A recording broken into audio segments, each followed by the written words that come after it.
My name is Alison Adams. I studied a BSc Eng in Electrical and Computer Engineering at the University of Cape Town. I'm currently in the Quants graduate program, so I'm a quantitative analyst graduate. All my life, I've loved numbers and I've loved maths, and I think that's why I went into engineering, and it further cemented that love for me.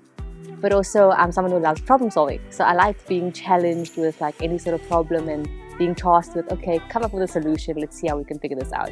And after doing research about what a quant does, I felt that a quant role kind of encompasses everything that I like. And I thought that coming into this grad program would be very nice because it gives you exposure into the banks. We rotate every 6 months. So obviously I don't know what quants do in the bank specifically before coming into the role.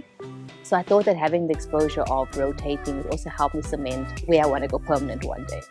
I've mainly been in group risk analytics, and the teams I've been in have been model risk management for 4 months, financial crime analytics for 4 months, and then credit and value analytics for 4 months. But I really like the credit and value analytics space, so I extended and I'm currently still there, and I'm learning a lot about credit and credit risk in the banks. My typical day entails me obviously waking up, and then I do checks on my laptop. So I always check my calendar, my emails first to see if there's anything that's lagging behind that I'm not caught up with. And for the calendar, I need to check, okay, what does my day look like today? And then because I'm a very logical person, I like to do like a mental list in my head, and I'm like, okay, in order of urgency, what needs to get done? And then based on that order, that's how I like structure my day. So if I have meetings, for example, I know, okay, I need to prepare for these meetings and set time aside. But if I don't have meetings, then I know, okay, these are the projects I'm working on in my rotation. These are the requirements I have for program involvement, and then I do an order of urgency of what needs to get done. I will say that the highlights of my role have obviously been like coming to Nedbank and seeing the type of people that work here. I know that's not necessarily of my role, but I think that it's a very important aspect when you're working for the first time. So I don't come from Joburg, I don't have any family or any friends here. And coming into a working space where everyone is friendly and welcoming, more particularly like a grad program, it has allowed me to build relationships with other people, and it made that move a lot less daunting because now it was easier to form friendships and like to talk to people and connect with people.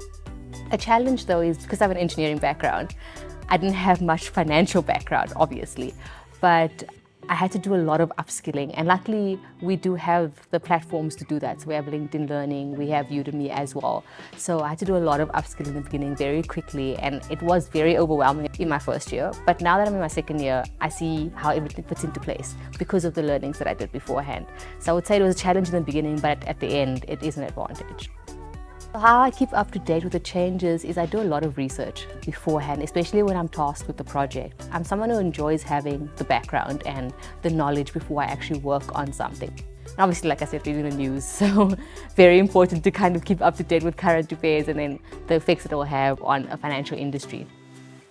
As a quant grad at Nedbank, I was very surprised coming into a corporate world and the negative connotations that are attached to corporate. Nedbank doesn't have that. There's no sort of like strict hierarchy of you cannot talk to a more senior person, you know, like everyone is friendly, everyone is welcoming, and everyone's willing to like help you out where you need help as a graduate. So how I made a difference, I always never think about that the work I do is like very impactful, but when I get feedback from the team, they always tell me things like, we've never had time to do this project because we're so overloaded, but having a grad and we pass it on to you and you do it well because they're already implemented, like it helps them a lot. Although the difference seems small to me, to them, it makes a big difference. So like the projects I've worked on, there's a lot of automation projects where things were done manually beforehand, for example, and it might be a small little task, but that automation speeds up a lot of things for them.